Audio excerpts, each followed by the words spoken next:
Magandang araw po. For today's video, samahan niyo muna ako. Babalatan natin ito yung heart. Wow. Heart ng saging. Puso ng saging, guys.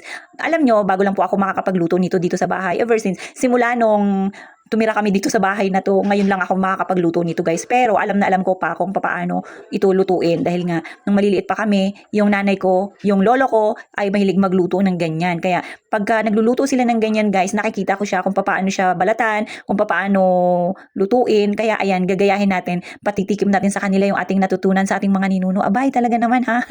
Panuorin nyo ko kung paano natin tulutuin ang masarap na ulam. Wow, talaga naman. Ito yung mga ulam na pambukid talaga. At pagka nakaulam ka nito, guys, naku po, mapaparami talaga yung kanin mo. At ang gagawin lang naman natin dito ay ginataan. So, ang kinuha natin kaninang talbos ng saluyot ay ilalagay natin dito, guys. Lalagyan pa nga natin yan siya ng malunggay. Talagang magkadikit na lagi yung malunggay at saluyot, hindi na mawawala. At yan nga, guys, tignan nyo yung mga maliliit na yan. Ang tawag dyan sa amin nung maliliit pa kami, ipalito. Ayan, bago ko nga po yan in-slice, tinanggalan ko pa yan siya ng akala mo yung talagang mukhang palito talaga siya, guys, na yung kagaya ng sa posporo, at yung tinanggalan ko na nga po ng yan, ng ganyan, in-slice ko na isa-isa. At ang gagawin natin dyan, guys, i-slice na lang natin ng maliit. Yan, in-slice ko na. Pero, alam nyo, isa lang ito yung ating puso na gugulayin.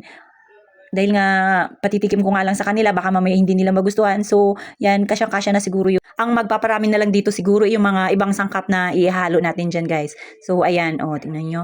Pagkatapos po natin yan dyan na i-slice na maliliit. Ito nga po pala, si Yayam, abay, bising-busy rin. Ayan, kinuha nga po pala yung bag ng lola niya. Apay, patay tayo niyan. Yayam. Ang lola po kasi ay nandun sa kabilang kwarto na nagpapahinga. At hindi niya alam yung bag niya ay ino-operate na nitong little boy namin na nandito habang nanonood ng TV. Ayan. Habang si nanay po kasi wala dito ngayon, guys, nandun po siya, bumili siya ng panggata na para sa aming gugulayin. At ito nga po, ayan, bago po natin yan nilagyan ng gata kasi nandiyan na rin po si nanay, inilaga ko po muna yan para mas malambot siya kaagad. Una ko pong nilagay dyan is yung pangalawang gata, sinunod ko na lang yung kakanggata niya.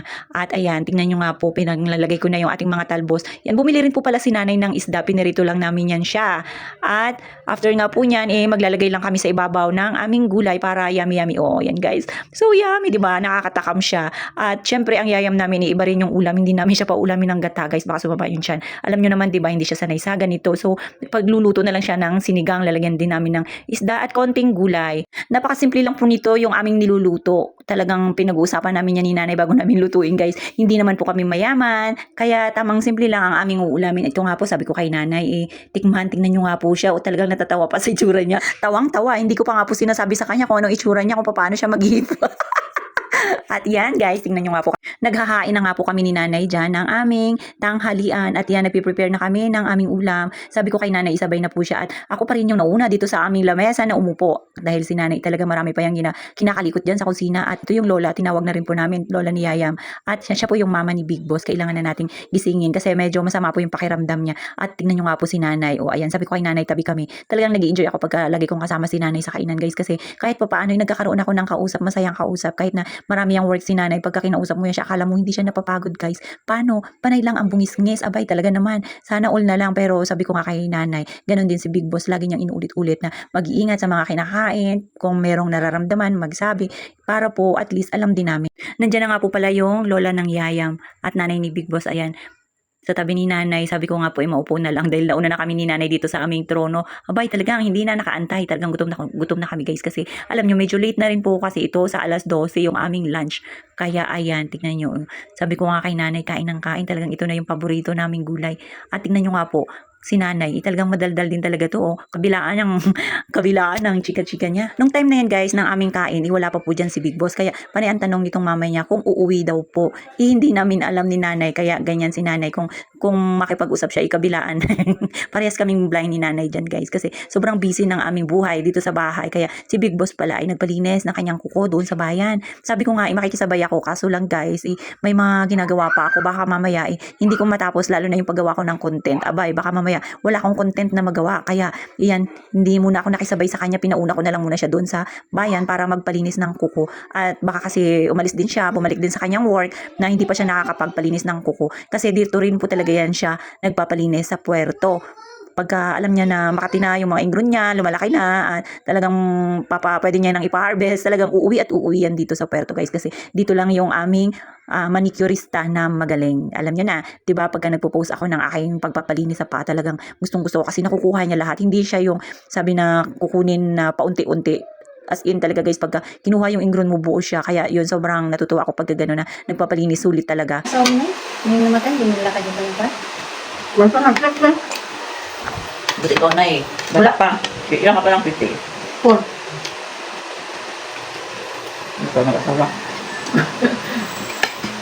Pila. Wala. Oo nga. Mahirap lang, mas mahirap pa sa'yo. Yun na. Oo, mag-anak. Dapat ay pira. Kaya hindi ka naman trabaho. Kung walang pira, ako, trabaho ko talaga. Ako, tapos mag-asawa ka.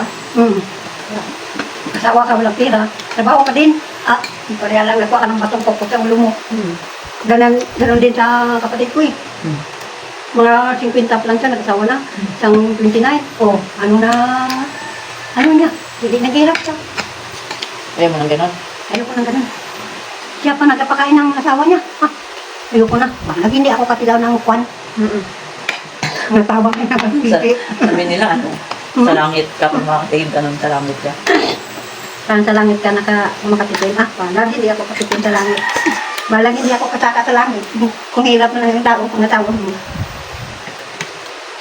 Hindi na. Sarap na hindi. Sarap. Sarap.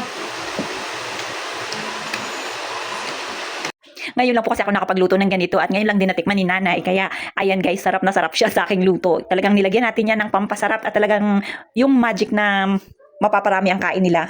Pero guys, sabi nga ni Big Boss kay nanay na magbawas daw po sa pagkain dahil lumalaki na siya. Napansin niya po siguro yung katawan ni nanay na before po kasi pagdating dito sa bahay, medyo payat pa siya. Ngayon parang lumulobo na nga. Kaya sabi ni Big Boss, magbawas sa kanin itong si nanay. Kasi nga guys, pagka masarap yung ulam na niluluto namin, kahit na sa iba hindi masarap, pero kami ni nanay nagkakasundo yan pagdating sa mga ulam na aming niluluto. At ayan, tingnan nyo nga po, talagang enjoy na enjoy sa mga niluto ko. Nung natapos na nga po akong kumain dyan, biglang dumating ito si Big Boss. Galing po siya sa bayan at siguro hindi pa nga po nakakapag-lunch. Kaya pumwesto na dito sa aking pinagpwestuhan guys. Buti nga nakatayo na ako niyan. Kaya meron na siyang pwesto at ayan, tingnan nyo. Nakisabay na rin siya sa aming lunch. So, paano ba yan guys? Hanggang dyan lang muna ang ating video. Kita-kits sa susunod na video. Bye-bye po!